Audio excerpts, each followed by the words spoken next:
Somewhere in the United States right now, a piece of software is deciding to raise the price of a gallon of gas by 2 cents, and it's doing that without a single human being noticing or approving it.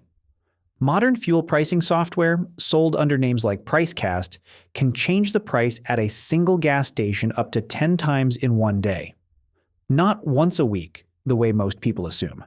Up to 10 separate price changes between sunrise and midnight at the exact same pump, based on a rolling calculation happening in real time. Meanwhile, the broader dynamic pricing software market that powers this, across retail, travel, and fuel, was valued at $2.34 billion in 2020 and is projected to hit $10.74 billion by 2025, growing at a compound rate of 37.5% a year. That number tells you something important. This isn't a handful of gas stations experimenting. This is a full-scale industry built specifically to answer one question, over and over, every single hour. What's the absolute most you'll pay for gas at this exact moment, at this exact location, before you decide to drive somewhere else? Start with what the software is actually looking at because it's a lot more than the price of oil. Fuel pricing platforms built by companies like Calibrate and PDI pull in competitor prices from every nearby station, historical sales volume at that specific site, real-time traffic patterns, and even satellite imagery and demographic data in some of the more advanced systems. One competitor in this space, Rapid Pricer, explicitly combines customer behavior analysis with satellite imaging and traffic data to optimize pricing station by station. The algorithm isn't just reacting to what a gas station paid for its last shipment of fuel. It's constantly modeling how price-sensitive the specific drivers near that specific pump are likely to be at that specific hour, based on patterns learned from months or years of transaction history. And once modeled, the software pushes the new price directly to the sign and the pump automatically. No manager, no phone call, no manual adjustment required. Here's a pattern in gasoline pricing that economists actually have a name for, because it's been studied for decades, and it's not what most people assume it is. It's called rockets and feathers. Prices rise quickly, like a rocket, when wholesale costs go up, but fall slowly, like a feather drifting down when wholesale costs drop.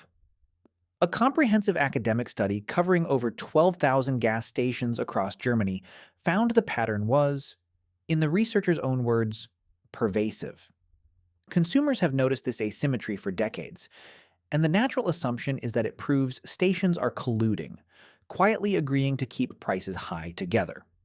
But when the Federal Trade Commission specifically investigated this exact question in the United States, examining asymmetric pass-through in gasoline prices directly, they found no evidence of widespread collusion. The actual explanation is more mundane and, in a strange way, more interesting. Retail gasoline margins are naturally volatile because the market is genuinely competitive. Stations earn fatter margins when wholesale prices are falling, and thinner margins when wholesale prices are rising, and averaged out over time, across the rises and the falls, competition and constant new entrants keep the overall margin in check. Volatile is not the same thing as anti-competitive, even when it looks and feels exactly the same sitting at the pump. Now here's the mechanism almost nobody thinks about while they're standing at the gas pump annoyed about the price on the sign. For many retail chains, especially what the industry calls hypermarketers, companies like Wawa or Costco, the gas price you see isn't really the point of the business at all. According to Nielsen survey data, in-store purchases, food, drinks, and auto products typically account for 30 to 40% of a gas station's total sales. The fuel price is frequently priced as close to break even as the algorithm can manage, specifically to pull your car off the highway and into the parking lot because the real profit isn't sitting in the tank. It's sitting on the shelf behind the counter, in the coffee, the snacks, and the impulse purchases you make in the 90 seconds it takes to pay. The dynamic pricing engine isn't just optimizing the price of gasoline. In the most sophisticated systems, it's optimizing gas prices specifically to maximize how many people walk through the front door.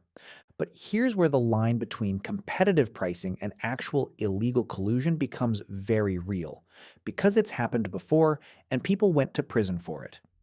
Between 2008 and 2012, the Canadian Competition Bureau ran a series of investigations into an actual gasoline price fixing conspiracy across Quebec, uncovering real coordination between competing station owners who were directly agreeing on prices with each other, not through software modeling competitive behavior, but through literal phone calls and meetings. That investigation resulted in numerous guilty pleas, roughly $4 million in fines, and actual prison sentences for some of the individuals involved. That's the version of this story that is genuinely illegal, and it required real, provable human coordination to prosecute.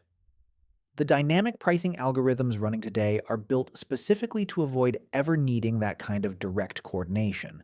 Each station's software independently watches its competitors and reacts, and reacting to public prices that everyone can see is legal, even when every station in a 5-mile radius ends up landing on suspiciously similar numbers. Suspiciously fast. So here's the final balance sheet, collapsed into one sentence.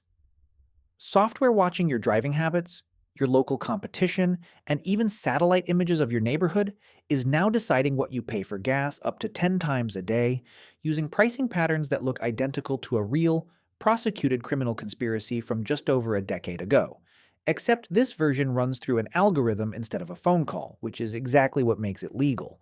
The rockets and feathers pattern you've noticed for years wasn't your imagination, and it wasn't necessarily a conspiracy either.